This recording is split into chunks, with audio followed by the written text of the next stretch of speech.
I'm Larry Ray, President and CEO of American Manganese, Inc., listed on the TSX Venture, ticker symbol AMY, A-M-Y, with proprietary patents in the U.S., China, and South Africa. Our focus is on recycling lithium-ion batteries for electric vehicles. China recently legislated the responsibility for recycling onto their electric vehicle manufacturers and importers. For more information, please visit AmericanManganeseInc.com or phone me, Larry Ray, at 778-574-4444.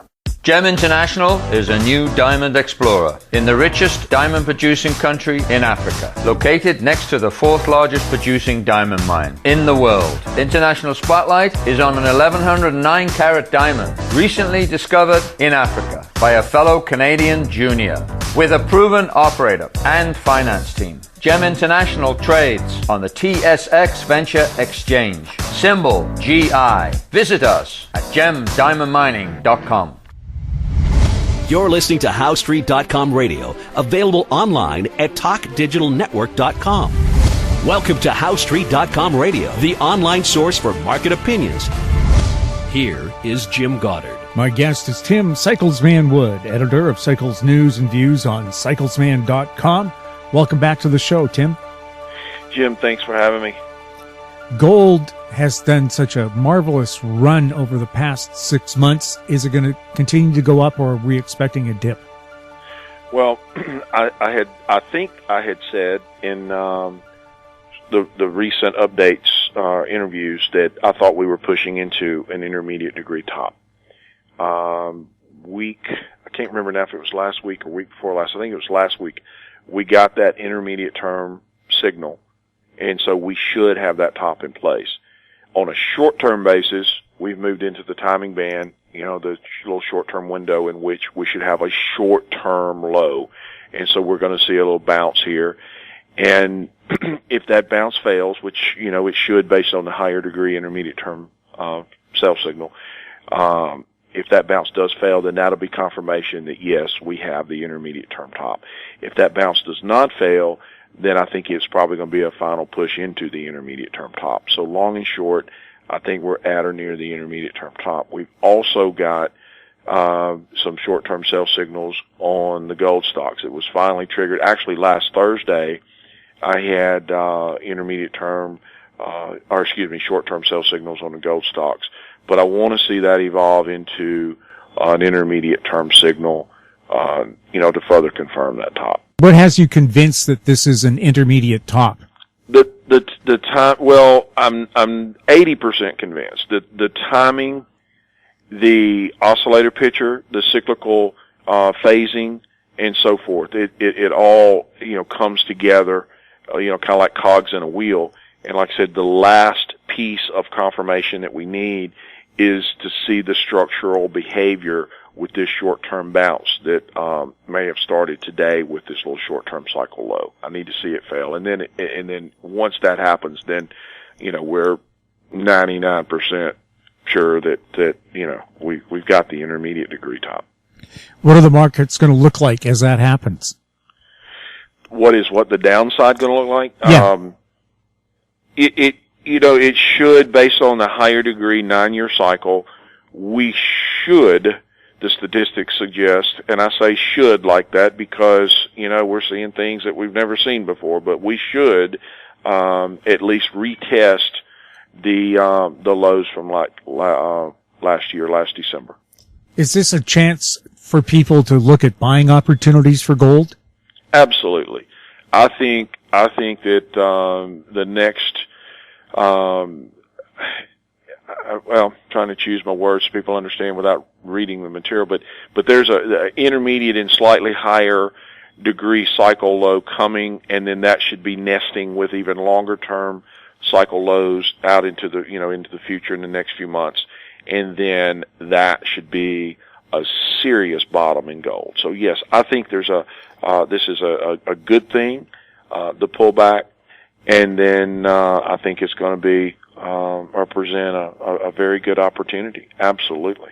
Has oil had its last hurrah for the year? Oil is also trying to peak. Yes, I think we do have an intermediate degree top, and we're seeing the same thing there. We're seeing this final little short-term bounce, I think, to try to confirm final confirmation that we do, in fact, have that intermediate degree top. But yes, I think we do. What kind of prices are we going to see for crude over the next 6 months? I think we're going to retest our lows. We're going to retest our lows. Possibly could take them out. But I think there's at least a retest of those lows. What are you seeing for the U.S. dollar? The U.S. dollar, we still have an intermediate and 4-year. Well, let me say that another way. We have the 4-year cycle top in the dollar, but we also have an intermediate degree low. So what we're seeing is a counter-trend bounce within that higher degree top, and then I think the dollar moves lower. We'll have more with Tim Cyclesman Wood right after the break. I'm Larry Ray, President and CEO of American Manganese, Inc., listed on the TSX Venture, ticker symbol AMY, A-M-Y, with proprietary patents in the U.S., China, and South Africa. Our focus is on recycling lithium-ion batteries for electric vehicles. China recently legislated the responsibility for recycling onto their electric vehicle manufacturers and importers. For more information, please visit AmericanManganeseInc.com or phone me, Larry Ray, at 778-574-4444. Gem International is a new diamond explorer in the richest diamond producing country in Africa, located next to the 4th largest producing diamond mine in the world. International Spotlight is on an 1109 carat diamond recently discovered in Africa by a fellow Canadian junior with a proven operator and finance team. Gem International trades on the TSX Venture Exchange, symbol GI. Visit us at gemdiamondmining.com. Welcome back. We're speaking with Tim Cyclesman Wood. Tim, what do you see for other commodities coming up this fall? The entire commodity complex, I think, we're going to see a retest. We have intermediate degree self-signaling commodities, and it's one step at a time. One level of confirmation leads to the next and the next and the next. And we have the intermediate degree sell signal, and I think that's going to coincide, or has coincided, I should say, with the intermediate degree top in oil and the intermediate degree top in gold, and we need to see the little short-term bounce and what happens structurally with it to either confirm that, yes, we do in fact have the intermediate degree top, or if there's going to be one more little push before that top. But I think pretty much in the commodity complex, we do have intermediate degree tops, or if not, we are very, very close. Is it hard to call some of these markets when you have governments or central banks, same thing, I guess, bringing in stimulus programs? Japan just announcing a $188 billion stimulus program. Part of it is they're going to encourage their companies to build projects overseas. Well, of course it is, and the problem that, let's go to equities on that. Equities have been set up in a extremely fragile state for 2 years.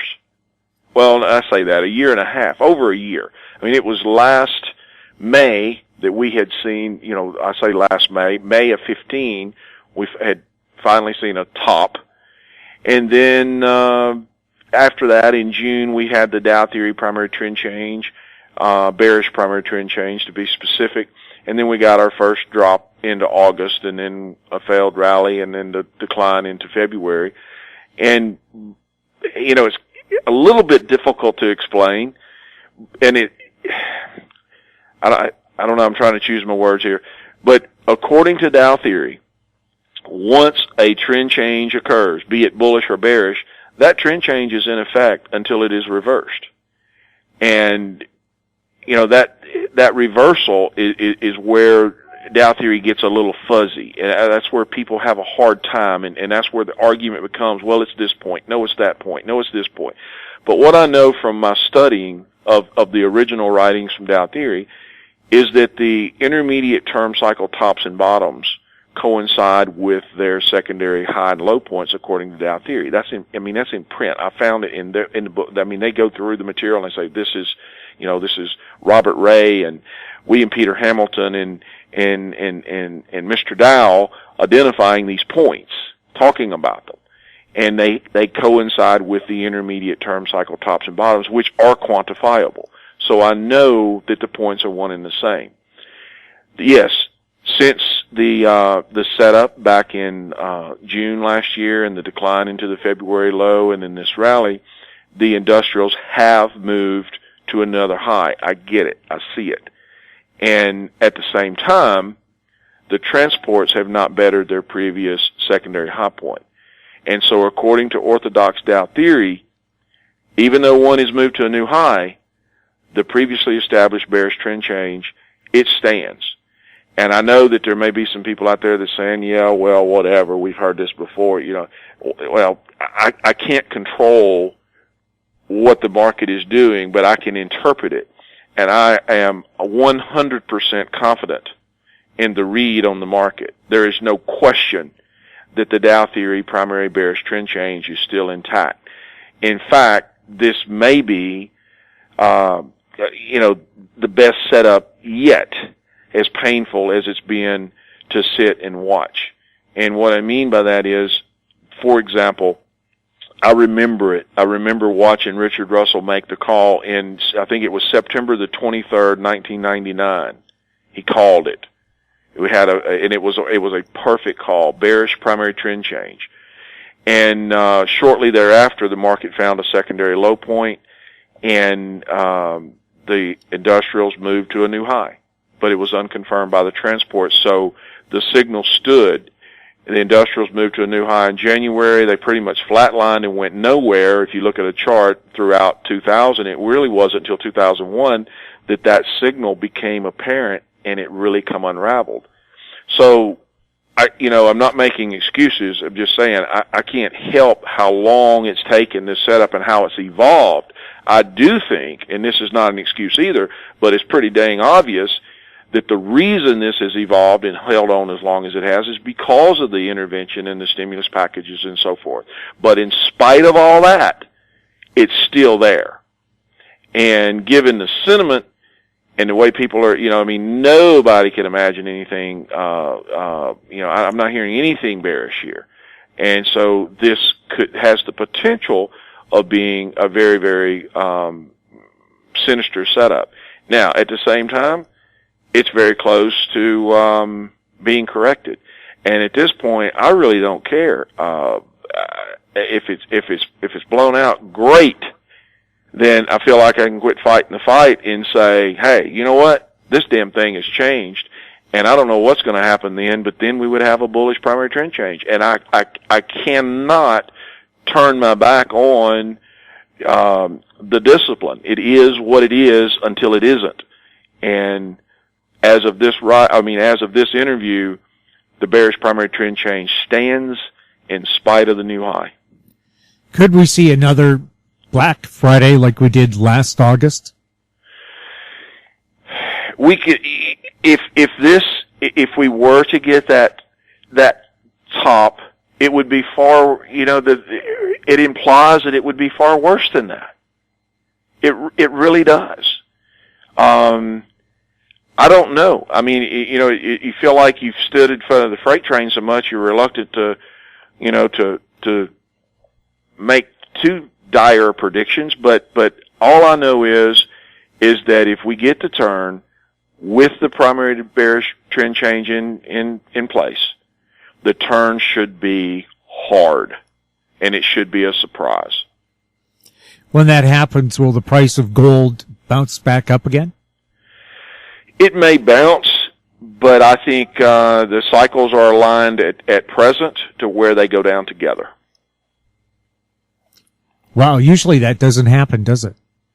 Well, in 2008, initially gold bounced, or in 2007, as I recall, gold bounced, but then they did go down together. They absolutely did, and so it's not unusual. I don't look at one market, and I think that's a little dangerous to say, well, if this goes up, this has got to go down, and vice versa. It depends. Yes, there are some relationships, but if you overlay charts and you look back in time in history, these relationships, they're not tit for tat. The cycles have to, align themselves. And right now, they're not aligned. We have an intermediate term top forming in gold, and we have potentially this major top forming in equities here. And you know, like I said, it's on the brink of either failing or it's on the brink of being blown out. Is the situation such that the Fed would not live up to its word to increase interest rates a couple of times this year? I don't think I don't think the market could take it, and I think they know it. Why do they keep saying that they're going to do it? I think it's a mind game. I think the fact that you say you're going to do it, but then you don't do it, is perceived as you know, something positive for the market. I think it's a mind game. I think it's jawboning. It's one of the greatest tools they have. Getting back to oil, when you said it would retreat a bit, would it go back to the high 20s or low 30s? You know, I think so. I don't know really the extent of the decline here, because I do think that it's in the process of trying to make a longer term bottom. And so I don't know if it's just going to be a retest of the low or if we may undercut that low. What I do know is that we have an intermediate degree sell signal that's going to stay intact until it is reversed. I know that's not much of an answer as far as a specific price. Whenever, you know, oil topped, I was able to give a price, and you know, I said that it would go into the 20s, and it did. But now I think in the grand scheme of things, we're in the process of trying to make a bottom. So do we make that bottom with a retest where maybe we go to 30 and just kind of retest the top side of that low, or do we undercut it a little bit and make that bottom? I don't know that at this point. I don't know. I just don't know. If I did, I would tell you. But I think there is at least a retest of that low, and once we get the next intermediate term buy signal, you know, then I'll see that, and either it's above that level or below that level, and in the grand scheme of things, that in turn will give us structural evidence with regard to that longer term bottom that I think is forming. Tim, anything else you wanted to add today? No, that's pretty much it. I know people are in complete denial and a state of complacency with equities, and like I said, you know, I'm not deliberately standing in front of the freight train here. It's been, you know, the setup has been brutal to watch and report on, but it is what it is until it isn't, and I'm telling you, I have absolutely no doubt in my mind. It may be blown out tomorrow, next week, or by the time we do an interview, but as of right now, the Dow Theory primary bearish trend change stands. Tim, thank you so much for chatting with us. Thank you. My guest has been Tim Cyclesman Wood, editor of Cycles News and Views on cyclesman.com. You're listening to HowStreet.com Radio. Our YouTube channel is Talk Digital Network. You can find us on Twitter at Talk Digital Net. Questions for the show can be sent to info@HowStreet.com. I'm Jim Goddard. Thanks for listening.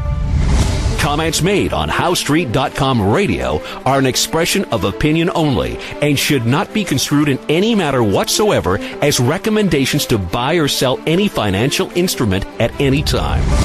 Available online at TalkDigitalNetwork.com. HowStreet.com Radio is a production of HowStreet Media Incorporated.